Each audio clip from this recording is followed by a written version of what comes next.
सुरभि हमेशा ही नवरात्रि के पूरे व्रत रखती थी। इस बार उसने नवरात्रि के व्रत रखे हुए थे, पर उसका आखिरी व्रत ट्रेन में पड़ा क्योंकि वो अपनी सास और पति के साथ एक रिश्तेदारी की शादी से वापस घर लौट रही थी। ट्रेन में सुबह हुई तो सुरभि चिंता में थी। सुरभि, ट्रेन रास्ते में बस कुछ वक्त के लिए रुकेगी। पता नहीं वहाँ पर भी कुछ बांटने को मिलेगा या नहीं। इस पूरी ट्रेन में तो मुझे कहीं बच्चे भी नजर नहीं आ रहे, और ऐसे किसी को देना भी ठीक नहीं लगता। कोई मना कर दे तो तुम्हारा भी मन दुखेगा।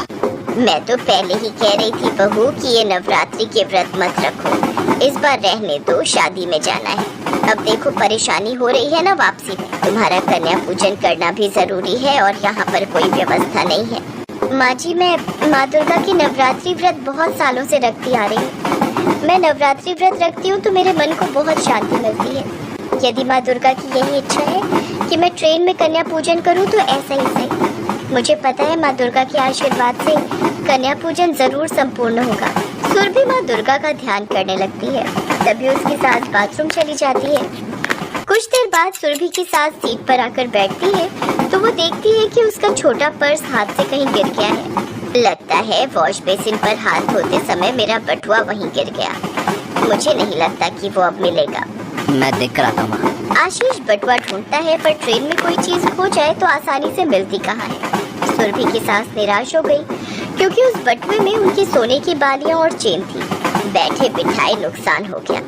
गलती मेरी ही है, मुझे बटुए में सोने की चीजें रखनी ही नहीं चाहिए थी। माँ जी, मैं एक बार वॉशरूम के पास और ढूंढ कर आती हूँ। आशीष, आप माँ के पास ही रहना।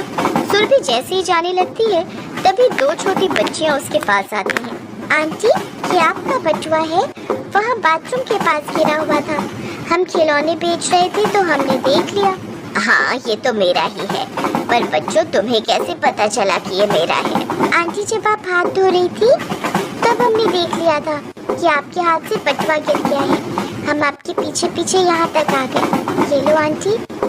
कितनी प्यारी बच्चियाँ हैं। बच्चों, तुमने बहुत अच्छा काम किया है। हाँ बहू, आज दुर्गा अष्टमी के दिन माँ दुर्गा ने मेरा कितना बड़ा नुकसान होने से बचा लिया।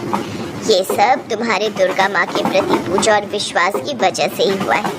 एक काम करो, तुम्हें तो कन्या पूजन करना ही है। क्यों ना इन दोनों बच्चियों का कन्या पूजन करो, तुम्हारी पूजा भी हो जाएगी। हाँ सुरभि, माँ ठीक कह रही है। तुम्हें तो कन्या पूजन करना ही है। ये बच्चियाँ बहुत अच्छी हैं। देखो, इन्होंने हमारा कितना बड़ा नुकसान होने से बचा लिया। हाँ, ये तो बहुत अच्छा विचार है। सुनो बच्चों, तुम्हारे साथ और भी बच्चे हैं क्या?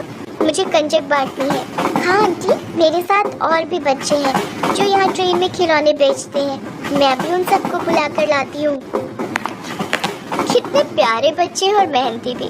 मैंने बच्चों को तो बुला लिया, पर मैं इन्हें प्रसाद में क्या दूँ? मेरे पास तो बांटने का कुछ भी नहीं है। तभी वहाँ से एक केले बेचने वाली बूढ़ी औरत निकल रही थी। उसने सुरभि को केले खरीदने के लिए कहा।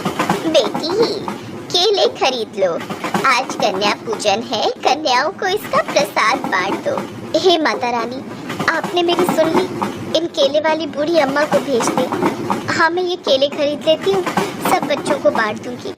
अम्मा जी, ये केले का पूरा टोकरा मुझे दे दो। कितने पैसे हुए? सुरभि को उन बूढ़ी अम्मा में माँ दुर्गा के दर्शन होते हैं और अचानक वो बूढ़ी अम्मा गायब हो जाती है। सुरभि की आंखों में आंसू आ जाते हैं। सुरभि समझ चुकी थी कि माँ दुर्गा स्वयं आज उसकी मदद के लिए आई थी और सुरभि को उनके साक्षात दर्शन हुए। सुरभि अपने पति और सास को सारी बात बताती है। वे दोनों भी बहुत खुश होते हैं। इतनी देर में सभी बच्चियां आ जाती हैं। सुरभि सब कन्याओं का पूजन करती है और उन्हें केले और पैसे देती है। सभी कन्याएं सुरभि को आशीर्वाद देकर खुशी खुशी चली जाती हैं। सुरभि माँ दुर्गा को धन्यवाद कहती है। सुरभि खुश थी कि माँ दुर्गा के आशीर्वाद से आज उसका कन्या पूजन बिना किसी रुकावट के ट्रेन में संपन्न हो गया।